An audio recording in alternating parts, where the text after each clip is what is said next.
Buongiorno e ben ritrovati con l'informazione flash di News Sicilia, i principali titoli della mattina. Basta operazione antidroga della Polizia di Stato. Questa mattina a Messina arrestate 24 persone accusate di associazione per delinquere finalizzata alla detenzione e al traffico di sostanze stupefacenti, oltre che vendita al dettaglio di cocaina, crack e marijuana.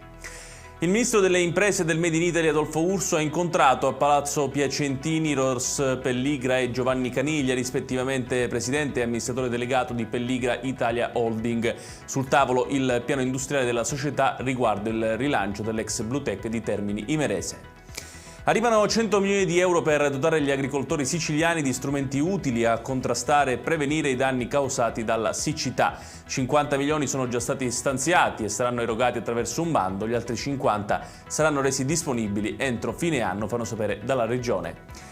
Un automobilista di 25 anni, Emanuele Favaloro, è morto all'ospedale Ingrassia di Palermo a causa delle ferite riportate dopo che la sua auto è uscita di strada nei pressi di Pioppo, una frazione di Monreale. L'uomo palermitano, padre di un bimbo di 4 anni, stava tornando a casa alla fine del suo turno di lavoro.